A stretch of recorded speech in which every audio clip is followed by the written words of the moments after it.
5 ini bisa dikatakan kesejahteraan lahir dan kebahagiaan batin.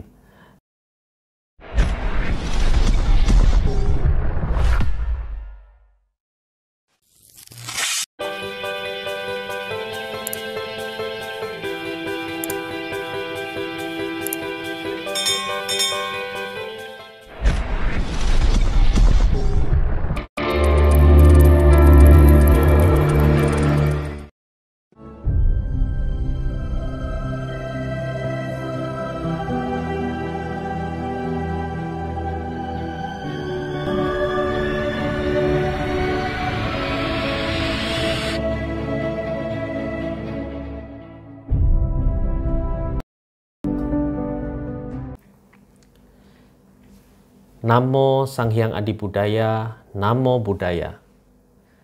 Bapak Ibu, saudara-saudari, sahabat Dharma dimanapun Anda berada, semoga Bapak Ibu selalu dalam keadaan sehat, bahagia, dan penuh berkah. Bapak Ibu, sahabat Dharma, semua orang ingin hidup bahagia. Semua orang bercita-cita untuk hidup bahagia.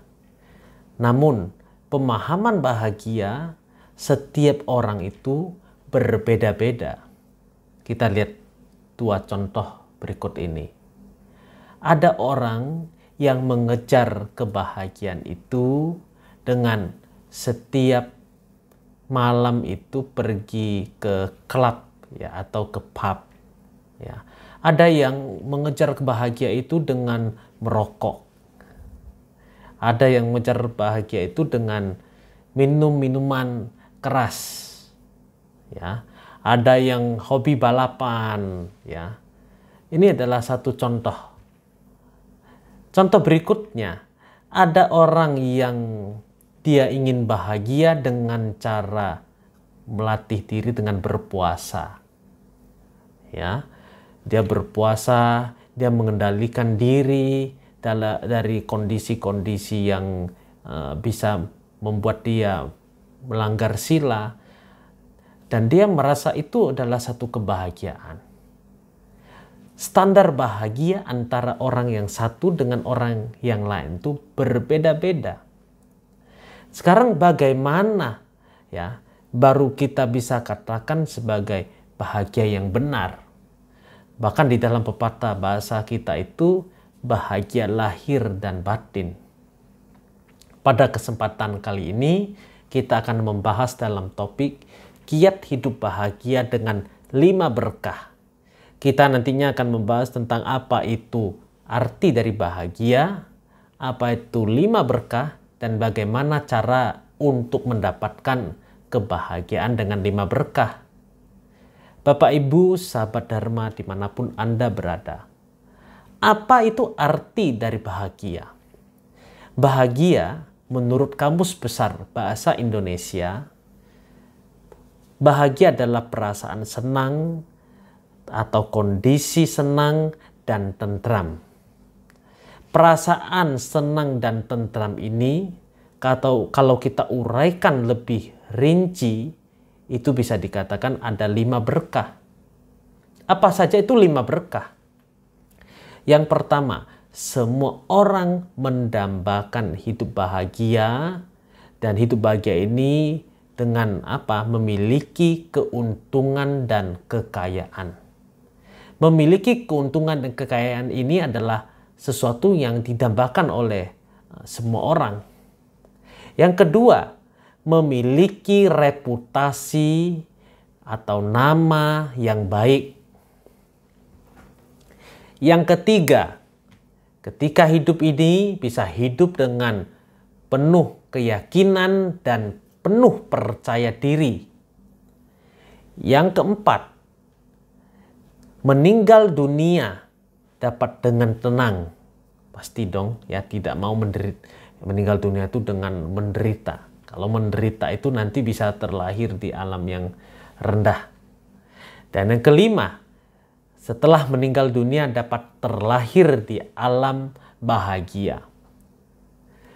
5 ini dikatakan 5 berkah Karena 5 ini memang yang didambakan oleh semua orang. 5 ini bisa dikatakan kesejahteraan lahir dan kebahagiaan batin. Atau singkat ngomongnya itu adalah bahagia lahir dan batin.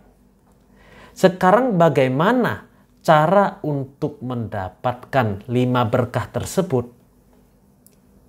Sebagai umat Buddha, setelah kita menerima Tisarana, Buddha, Dhamma, dan Sangha sebagai pelindung kita, praktik yang pertama sebagai awal dari memasuki ajaran Buddha adalah praktik moralitas atau praktik sila. Apa itu praktik sila atau moralitas?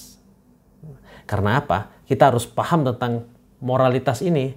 Karena moralitas ini yang akan membawa kita menuju ke arah kebahagiaan itu sendiri.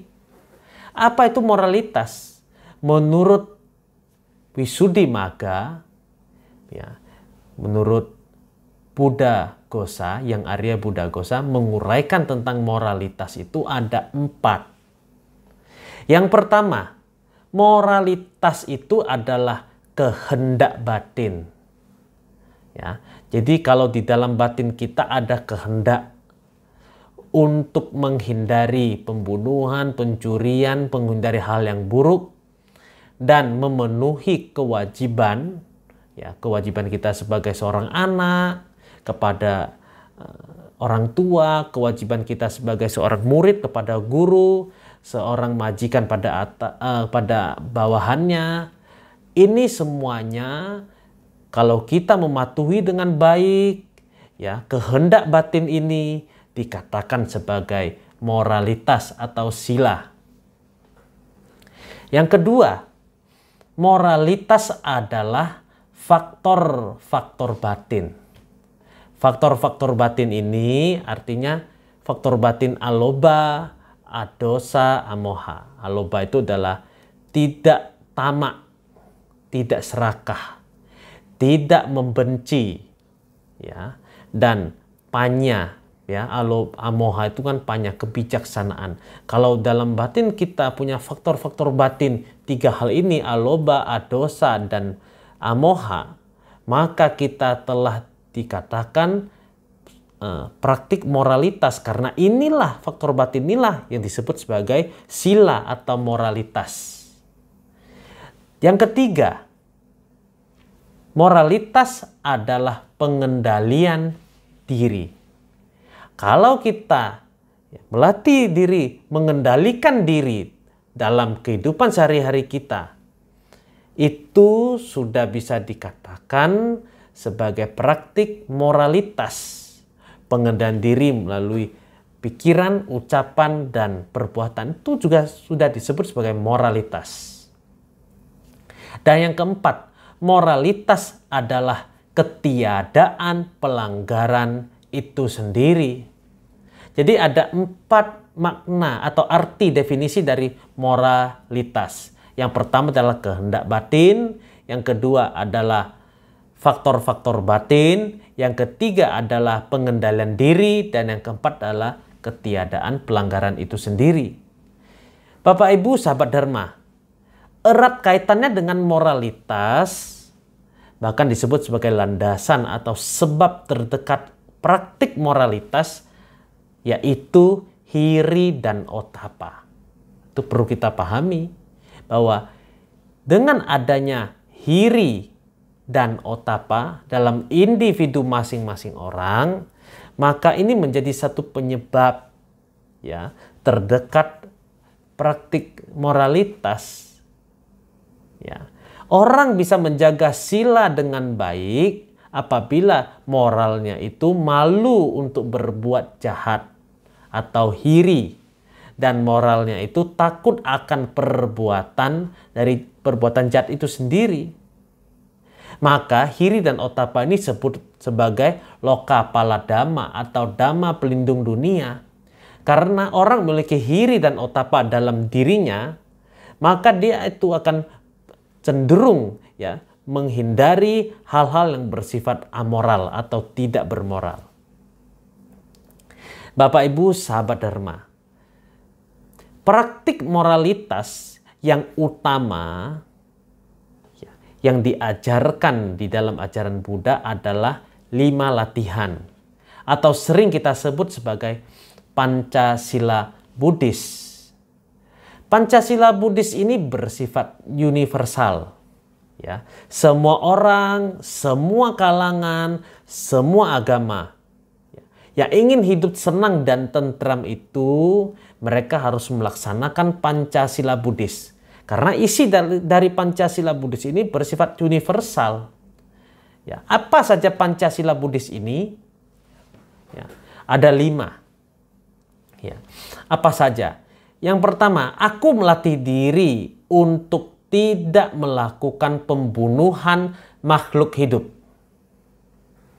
Yang kedua, melatih diri untuk tidak melakukan pencurian atau mengambil barang yang bukan menjadi milik kita. Yang ketiga, melatih diri untuk tidak berbuat asusila. Yang keempat, melatih diri untuk tidak berucap salah. Ya, tidak berucap salah. Dalam hal ini juga tidak, selain berbohong, tidak mengomong yang tidak berfaedah, ya, dan lain-lainnya. Dan yang kelima, tidak mengkonsumsi zat-zat yang dapat menyebabkan lemahnya kesadaran kita. Ini adalah praktik 5 sila yang seharusnya menjadi satu alarm untuk umat Buddha dalam kehidupan sehari-hari. Kita harus pahami Pancasila Buddhis ini dari makna 5 latihan ini. Apa saja makna dari 5 latihan ini? Yang pertama, kita harus pahami bahwa setiap orang tidak ingin menderita. Kita melaksanakan Pancasila ini karena kita memahami bahwa setiap orang, setiap makhluk tidak ingin menderita. Kita melihat seekor ayam ketika mau disembelih. Ayam itu pasti akan akan menderita sekali, ya. Karena kita mengetahui itu, kita berusaha untuk praktik sila pertama. Kita tidak melakukan pembunuhan karena pembunuhan itu membuat ayam itu menderita. Ya. Kita melihat seekor kucing liar, ya. Kita pun bisa berpikir bahwa mereka pun ingin hidup bahagia. Kita tidak menipu orang lain atau berbohong pada orang lain. Karena apa? Orang yang kita bohongi, dia akan berada dalam keadaan sesat, ya, sehingga mereka itu hidup tidak bahagia. Praktik dari Pancasila Buddhis ini karena kita memahami bahwa setiap orang tidak ingin menderita. Maka kita harus praktikkan Pancasila itu. Yang kedua, makna dari Pancasila Buddhis itu adalah aku bertekad atau saya bertekad. Kalau ngomong saya itu bersifat pribadi. Ya. Jadi Pancasila Buddhis itu bisa terlaksana ya karena diri saya, karena kita, pribadi kita. Ya. Kalau bertekad, tekad itu adalah sebuah afirmasi, sebuah doa, sebuah keyakinan, ya. Dan afirmasi ini akan membawa kekuatan untuk melaksanakan. Jadi makna yang kedua dari Pancasila itu adalah saya bertekad, saya berafirmasi untuk melaksanakan sila. Ya. Yang ketiga, makna dari Pancasila ini adalah melatih diri. Ya, dalam kehidupan sehari-hari kita harus selalu melatih diri, mengembangkan diri menuju ke arah yang positif, arah yang lebih baik. Dan ini dalam makna dari Pancasila Buddhis yang ketiga, melatih diri. Dan yang keempat, makna dari Pancasila Buddhis adalah melakukan kebajikan. Jadi Pancasila itu hanya tidak bersifat penghindaran, menghindari pembunuhan, menghindari mencuri, menghindari buat salah, tetapi juga ada sisi aktifnya, yaitu melakukan kebajikan. Ini kita harus memahami dari segi Pancasila dengan Pancadharma. Ya. Kalau kita melihat Pancasila itu sila pertama, tidak membunuh. Kalau di dalam Pancadharma itu adalah metta dan karuna, mengembangkan cinta kasih dan kasih sayang. Artinya kita menghargai semua kehidupan. Ya, kalau metta dan karuna, kita memberikan kebahagiaan kepada makhluk lain. Kalau karuna itu kita melepas, mengambil penderitaan dari makhluk lain. Ya, jadi sudah satu tingkat lebih tinggi daripada penghindaran itu. Itu melakukan satu kebajikan. Ya. Yang kedua, kalau Pancasila Buddhis itu tidak mencuri, ya, satu sisi kalau di Pancadharma itu kita harus memiliki penghidupan yang benar. Ya.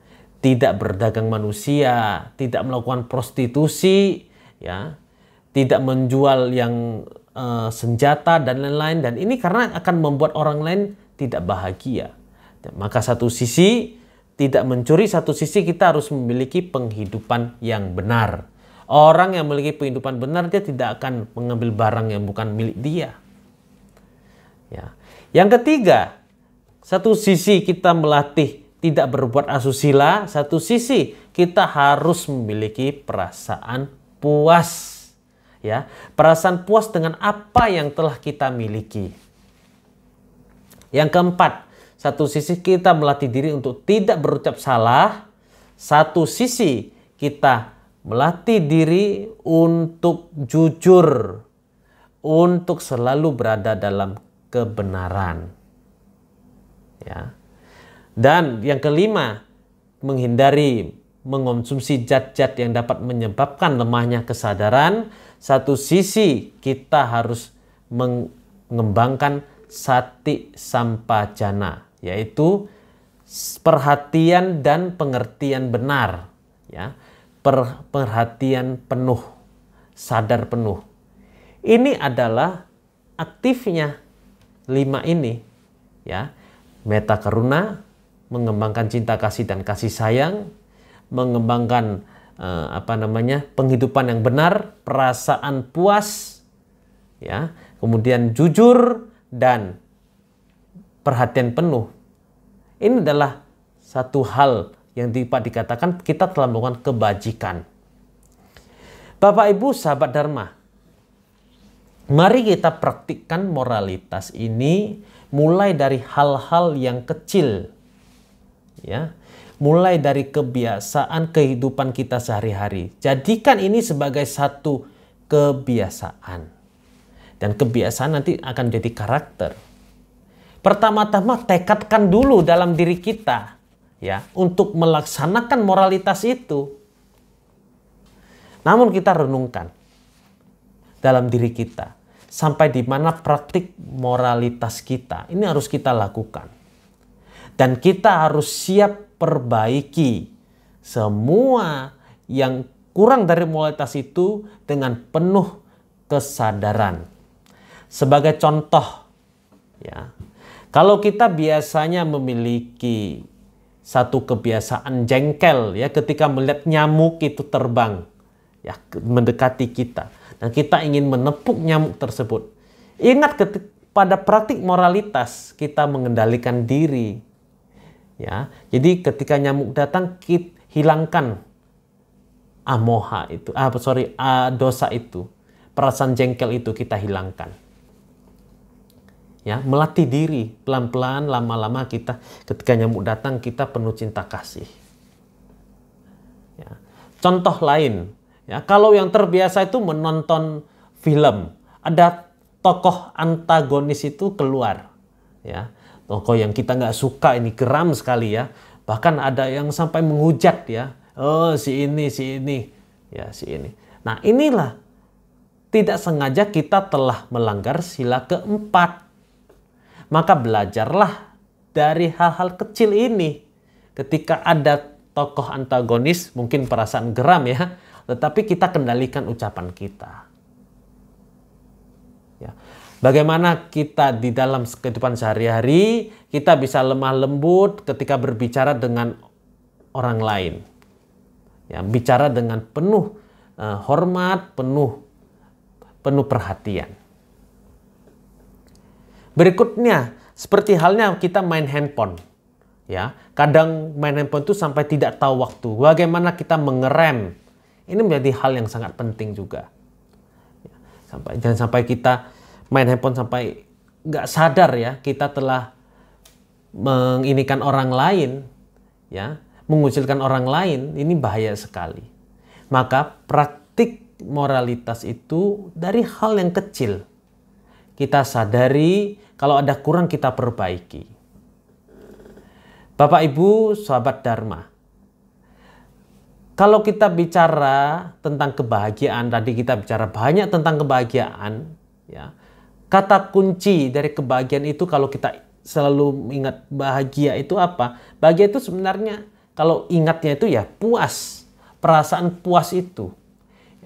Jadi seperti tadi kita sampaikan, tingkat lanjut dari praktik moralitas itu salah satunya adalah memiliki kepuasan, membatasi ketamakan.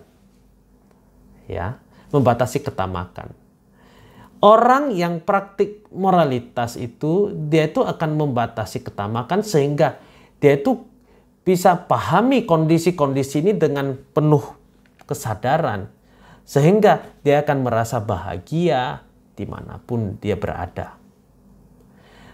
Dan sebagai penutup, ya, sebuah renungan, ada pepatah mengatakan bahwa manusia tidak pernah berbuat kesalahan adalah manusia yang tidak berbuat apa-apa.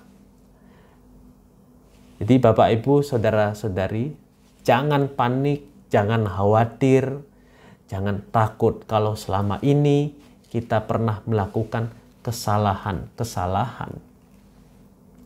Saatnya kita sekarang ini sudah belajar Dharma. Kita ubahlah moralitas kita ke arah yang lebih baik. Kita lebih mematuhi 5 latihan sila ini dalam kehidupan sehari-hari kita. Tentu dengan kita melaksanakan moralitas ini dengan rutin, nantinya akan menjadi satu kebiasaan, nanti akan menjadi satu karakter, ya, dan ini akan membawa kita menuju ke kebahagiaan. Seolah-olah ketika kita sudah memperoleh moralitas, ya, semesta ini akan mendukung kita menuju ke arah kebahagiaan. Jadi, cara untuk hidup bahagia yaitu mari kita bersama-sama praktik moralitas dengan sebaik-baiknya.